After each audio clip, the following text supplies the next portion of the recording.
Cara, você não sabe o contentamento a hora que eu vejo você falar da Plante Mais, da sua empresa aí que trabalha com plantabilidade. É que eu, é que eu falei do legado, né? Eu falei assim, cara, eu não disputo com ninguém. Eu acho que quanto mais gente falar sobre isso, quanto mais gente falar desse assunto, melhor. Tem gente que vem aqui em Botucatu, Léo. Tem gente que vem aqui em Botucatu não para aprender, para compartilhar informação. Entendeu? Para compartilhar informação, eu mostro tudo. Eu falo assim, ó, a gente faz isso, isso, isso.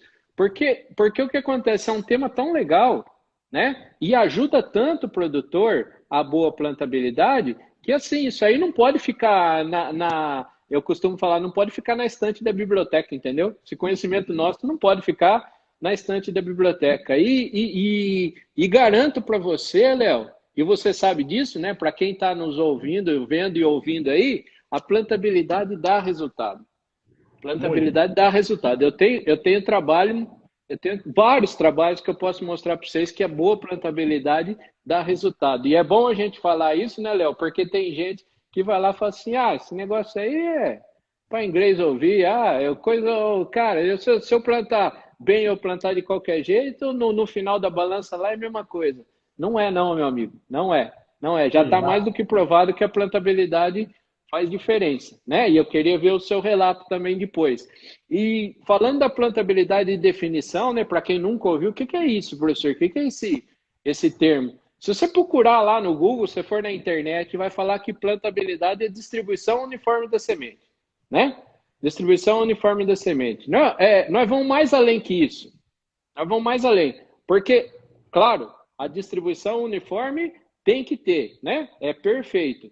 Só que eu tenho que ter mais dois fatorzinhos importantes, né? Então são três: é a distribuição uniforme, a profundidade adequada. Não adianta nada eu chegar e colocar uma distribuição boa, só que ficar uma em cada profundidade, né?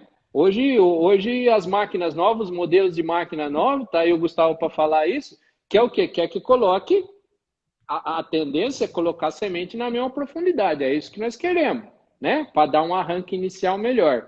E a terceira coisa na população correta. Aquele negócio de chegar e falar assim, pô, ó, o Marcelo Pacote aí, o Marcelão, um abraço, cara. Olha que tá bem, a audiência tua tá de gala hoje, hein, Léo? Muito legal, rapaz, saber que o Marcelão tá aí.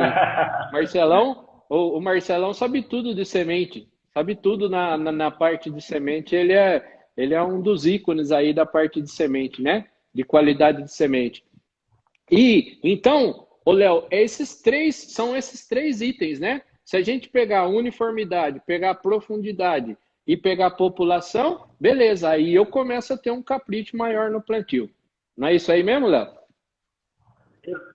Exatamente, professor. Compartilho de todas as ideias e ainda puxo um ponto ainda mais em relação a isso, e depois a gente vai entrar um pouco mais em relação a fechamento de sulco, que é muito importante para acompanhar esses três fatores que o senhor comentou, né? A gente tem uma profundidade correta, a gente ter a equidistância entre as plantas da melhor forma possível e ter a emergência padrão, todas elas nascer junto, para aparecer todas no mesmo estágio fenológico, é de extrema importância, principalmente na cultura que a gente está implantando agora, no milho, né? A gente vê os resultados significativos aí com estágios fenológicos diferentes, o potencial produtivo daquela planta que nasceu 2, 3 dias após, infelizmente ele já está limitado, né? Aquela produção, aquela planta, infelizmente ela não vai produzir o que ela poderia produzir, né? E Com um, e um certeza. negócio e um negócio muito bacana, a gente, como o senhor comentou da história, né? A gente remeter ao passado, a gente falar das plantadeiras que existiam comparado com as novas, né? Todo esse processo, se a gente pensar em semente, né? Que o senhor comentou do Marcelão que está aí com nós,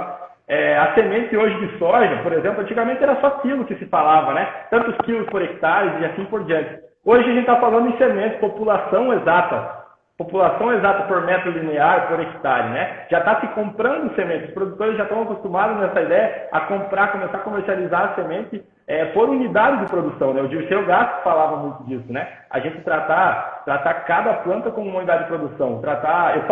Eu gosto muito de fazer uma analogia, professor, até é um negócio dele, né? Que eu aprendi muito com com o Dirceu quando eu estava lá no Rio Grande do Do Sul. céu. Ele falava da seguinte, ele comparava um plantio como uma leitaria. Era uma analogia que ficou gravada na minha mente e eu nunca mais vou esquecer.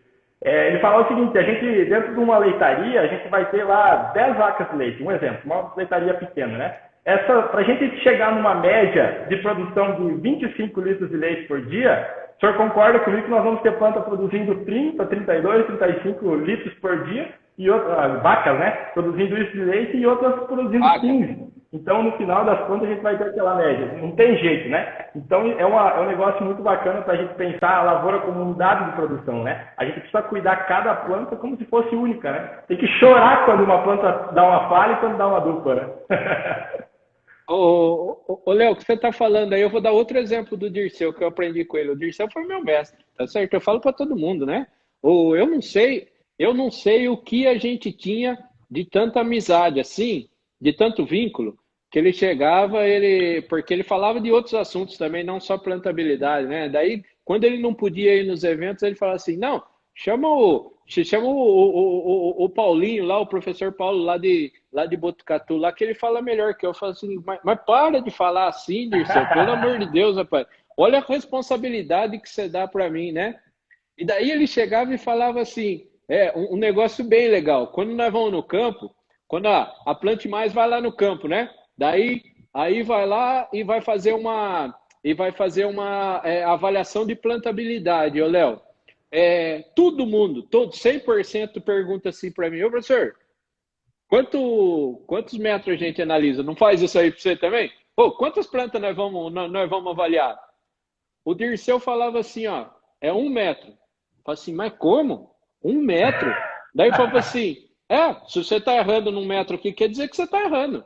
Você entendeu? Daí ele queria dizer o seguinte, não é que você analisou 1 metro lá e acabou, ele queria dizer assim, ó, os detalhes, é assim, você não pode errar nos detalhes. Se você está errando aqui, quer dizer que pode estar na sua lavoura inteira esse mesmo erro, entendeu? Então ele falava da produção por planta. Esse exemplo que você deu da leitaria aí é demais, né? É demais. Então, assim, a mimosa faz 30 anos que está comigo, coitado. Não dá para descartar ela, que faz 30 anos que ela tá com aquele sinal, não sei o quê, ela dá 1 litro por dia, né? E daí, na média, a minha coisa aqui. E comendo 50 quilos por dia e dando 1 litro, né? Então é isso aí. A conta não fecha, né? Essa analogia é muito legal, muito legal. Não, exatamente, professor. É nessa ideia, porque aí, nessa situação que o senhor comentou, a conta nunca vai fechar, né? E a gente retratando isso para a nossa prática, falando em plantas, sementes de baixo vigor, baixa germinação, é o básico. Hoje a gente fala assim, um produtor que pensa em atingir altos tetos produtivos, se a gente for no grosso modo falar, a gente não poderia, em tese, nem estar falando sobre isso, porque isso é uma coisa relativamente básica, né? Só que a gente enxerga muito erro no campo em relação a isso, né, professor? O pessoal pensa em economizar, puta, mas R$2 por quilo de semente, R$1 por quilo, vai dar muita diferença lá no final. Mas ele não pensa na questão produtividade, ele pensa apenas no